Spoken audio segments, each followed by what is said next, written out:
नमस्कार दोस्तों, वॉक पे चर्चा में आपका स्वागत। Build back better Bharat mission की चर्चा पे वापस आते हुए कल एक बच्चे का वीडियो आया मणिपाल के, जहाँ पे उसको बुरा लगा कि टीचर ने उसे टेररिस्ट बोला और एब्सोल्युटली एक बहुत ही गलत बात है। लेकिन सोचने की बात ये नहीं है कि टीचर ने उसे क्यों बोला, सोचने की बात ये है कि कैसे एक समाज ने अपने आप को इस लेवल तक आना अलाउ किया। ये भी एक चिंता का विषय है। वो तो चिंता का विषय है ही कि टीचर का ऐसे हुआ। क्यों nobody says all Muslims are terrorists, but all terrorists are Muslims almost। क्यों एक समाज खड़ा नहीं हो पाया मुल्ला मौलवियों के खिलाफ, फतवा जारी करने वालों के खिलाफ, अच्छे भले पढ़े लिखे लड़कों को कुर्ते पैजामे पहना के धर्म की आड़ में 24 घंटे जिहाद के लिए प्रेरित करने वाले लोगों के खिलाफ, इंजीनियर्स, डॉक्टर्स, इन लोगों को ये बार बार फीड करना कि तुम्हारा धर्म संकट में है, मुसलमानों पे दुनिया भर में अत्याचार हो रहा है, दुनिया में हर गरीब पे अत्याचार हो रहे हैं भाई। That is how it happens if the world is full of people with no resources and some people controlling it.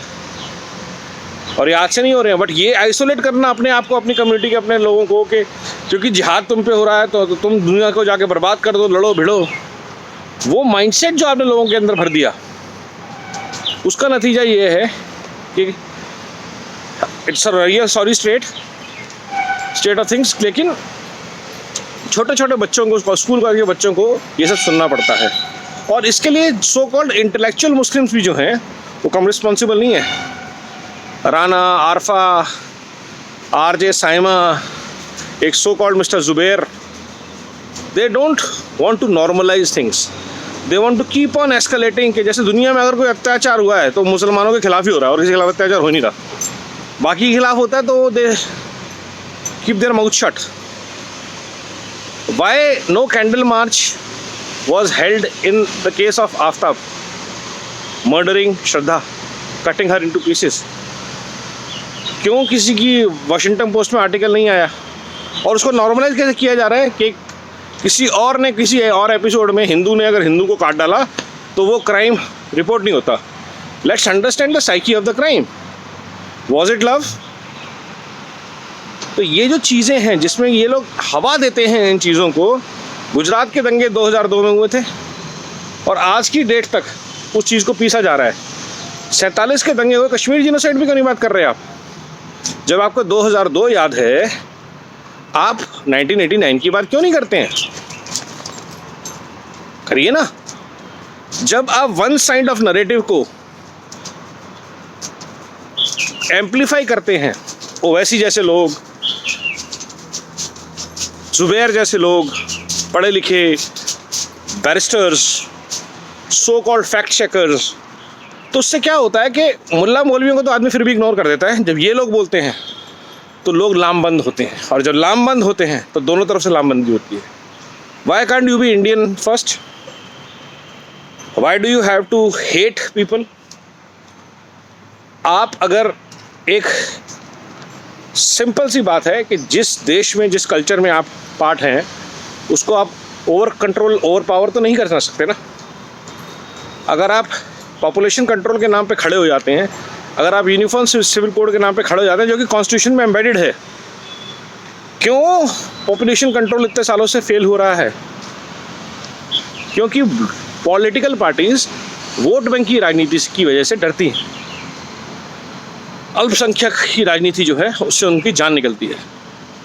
वरना क्यों इस देश में कानून नहीं है? 80% क्रिमिनल्स जो हैं जेल्स में for rape, for adoption cases, for chain snatching belong to minorities, Muslims. That's a fact. You and me, I can't change it. Now that can be a purely base of atrocities, right? Congress की statement तो नहीं होना चाहिए था ऐसा। वो तो so called आपके खैर खां हैं, आपको सिखाया गया है, पढ़ाया गया है कि भाजपा ही आप पे अत्याचार कर रही है। Somewhere you have to get out of this mindset, and it is the responsibility of so called educated, secular, evolved Muslims कि अपने बच्चों को इस ट्रॉमा से बचाने के लिए उनको पहले भारतीय बनने की शिक्षा दें। ये समझाना कि जनगण मन पे खड़ा नहीं होना वो हमारा फंडामेंटल राइट है, वंदे मातरम हम नहीं मानते, तब आपका धर्म आगे आ जाता है।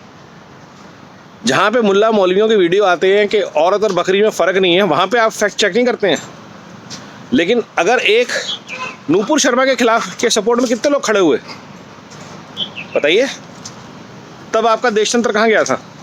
तो अगर आपको भारत के संविधान पे भरोसा है, भारतीयता पे भरोसा है, तो पहले भारतीय अच्छे बनिए और ऐसे बच्चों को इस ट्रॉमा से बचाइए। यह आपकी जिम्मेवारी है। टीचर्स की तो है ही है, टीचर्स की गलती है, नो डाउट अबाउट दैट, लेकिन ये जिम्मेवारी समाज के ठेकेदारों की है, धर्म के ठेकेदारों की नहीं है, उनका काम है लड़वाना। लेकिन अगर समाज के ठेकेदार पढ़े लिखे लोग पढ़ने के बाद भी अगर जिहादी ही बनेंगे और इंजीनियर बन के बम ही बनाएंगे, तो फिर भुगतिए। You will be isolated, you will be targeted, you will be called out as terrorist, rapist, jihadis. You have to make a choice, nobody else has. Thank you so much. Jai Hind, Vande Mataram.